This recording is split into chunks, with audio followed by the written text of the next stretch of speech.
Hello, bachcho. Let's read this question. So this question says, if capital N is the number of turns in a coil, the value of the self-inductance varies as. Option A is n to the power 0, option B is capital N, C is n square and D is our n to the power -2. Okay, तो चलिए बच्चों अब हम इस question को start करते हैं।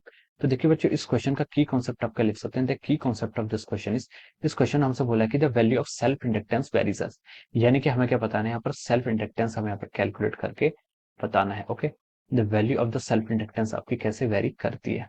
तो चलिए बच्चों अब हम इस क्वेश्चन को स्टार्ट करते हैं। तो देखिए बच्चों, आपके पास मान लीजिए क्या कोई इंडक्टर है, यानी कि आपके पास कोई कॉइल है, ये आपकी क्या एक कॉइल है। ये कॉइल आपकी इस तरह, इसमें क्या एन नंबर ऑफ टर्न्स है। ओके, मैं यहाँ पर इस क्वेश्चन में उसने देखिए क्या क्या एग्जाम्पल्स दिया, आपका आई करंट इस कॉइल से क्या हो रही है, से पास हो रही है।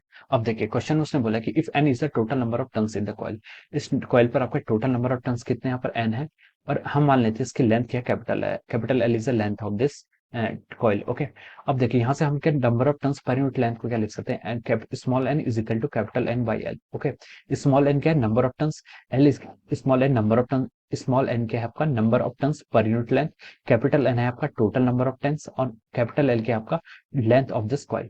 तो हमने यहाँ पर स्मॉल एन को कैसे डिफाइन किया, capital capital N divide by L. Okay, this is how we have defined our small n, that is number of turns per unit length. अब देखिए, अब हमसे उस कॉइल में उसने बोला कि if N is the number of turns in the coil then the value of self inductance, हमें यहाँ पर सेल्फ इंडक्टेंस की वैल्यू क्या करनी है, फाइंड आउट करनी है। अब देखिए हम यहाँ पर से बोल सकते हैं जो आपका यहाँ पर करंट फ्लो कर रहा है, करंट फ्लो करने के कारण यहाँ पर क्या होगा, आपका current is total flux passing through this coil is proportional to the amount of current flowing through it. Okay, और हम यहाँ से लिख सकते हैं कि फाई को क्या हम लिख सकते हैं, यहाँ से एल इंटू आई के इक्वल लिख सकते हैं, where L is the self inductance of this coil.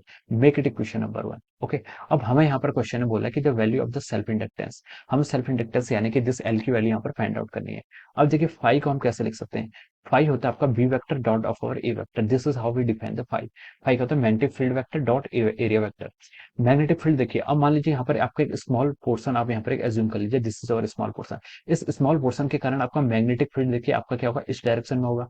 अगर आपकी करंट यहाँ फ्लो कर रही है तो मैग्नेटिक फील्ड इस डायरेक्शन में होगा, और यहाँ पर this will be the same the direction of the area vector, area vector की डायरेक्शन भी यही होगी। ओके, अब देखिए इस स्मॉल लूप के कारण, जो आपका छोटा सा स्मॉल है लूप है, इसके कारण आपके यहाँ पर मैग्नेटिक फील्ड क्या होगा, इसके कारण मैग्नेटिक फील्ड आपका होगा mu naught into small N into Y. Small N क्या number of turns per unit length, this is the magnetic field due to this coil. Okay, ये आपका मैग्नेटिक फील्ड इस कॉइल के कारण आ गया, into of your area vector. Area vector कितना होगा, area vector हम लिख लेंगे यहाँ से पाई आर स्क्वायर। ठीक है, पाई और let small R be the radius of this coil. Okay, radius क्या है आपकी स्मॉल कॉइल की, आपकी स्मॉल आर है। ओके, और यहाँ पर क्या होगा कॉस थीटा। देखिए बी वेक्टर और ए वेक्टर के बीच में आपका जो एंगल है वो कितना, जीरो एंगल, 0 डिग्री का एंगल है, तो हमने इसको कॉस जीरो लिख लिया।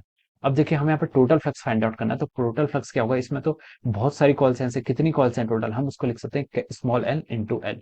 देखिए हमें क्वेश्चन में भी गिवन है कि N is the total number of coils. ये जो आपका फ्लक्स है ये कहता है कि एक सिंगल कॉइल के कारण इतना फ्लक्स आ रहा है, टोटल नंबर ऑफ कॉइल्स कितने, उसमें कैपिटल एन, यानी कि यहाँ पर आप लिख सकते हैं, देखिए कैपिटल एन को क्या लिख सकते हैं यहाँ पर, स्मॉल एन इंटू एल। ठीक है, तो मैंने यहाँ पर डायरेक्टली उसको यहाँ पर ऐसे रिप्रेजेंट कर दिया। अब यहाँ से आप फाइव की वैल्यू यहाँ से कैलकुलेट करेंगे तो देखिए कॉस जीरो की वैल्यू 1 हो जाएगी, और हमने क्या लिख लिया इसको, न्यू नॉट एन स्क्वायर को हमने ऐसे ही लिख लिया, हमें क्या लगे फिर पाई आर स्क्वायर हो गया, new naught N square pi square, और यहाँ पर एल इधर हो जाएगा, और आई इस टर्म को हमने पूरा एक ब्रैकेट के अंदर कर लिया, और आई बचा, आई को हम पीछे ले गए, and make it equation number 2। ये क्या हो गया आपका, इक्वेशन नंबर 2 आ गया। अब देखिए यहाँ से हम कंपेरिजन करें तो यहाँ पर फाई क्या है, प्रोपोर्शनल टू एल आई है, और सेकंड इक्वेशन में phi is proportional to this term into I. तो हम बोल सकते हैं कि ये जो दिस टर्म है इसको हम क्या बोल सकते हैं, mu naught N square into pi r square into L. यहाँ से आपका इतना हो जाएगा, और हम यहाँ से इसको क्या लिख सकते हैं, देखिए न्यू नॉट स्मॉल एन को क्या लिख सकते हैं हम, कैपिटल एन का स्क्वायर डिवाइड बाय एल का स्क्वायर, ये हमने स्मॉल एन का स्क्वायर लिख लिया, into pi r square into small L. Okay, अब यहाँ से हम सिर्फ डिपेंडेंसी देख रहे हैं, प्रोपोर्शनलिटी हमसे क्वेश्चन में पूछा वेरी, तो न्यू एल का आपका प्रोपोर्शनल कैसे वेरी कर रहा है, आपका एन स्क्वायर से यहाँ पर प्रोपोर्शनल से वेरी कर रहा है। तो हमसे क्वेश्चन यही पूछा था, value of the self inductance varies as, capital N के कैसे वेरी स्मॉल वेरी करती है। ऑप्शन ए में आपका एन की power 0, this will be the wrong option, ये आपका रॉन्ग हो जाएगा।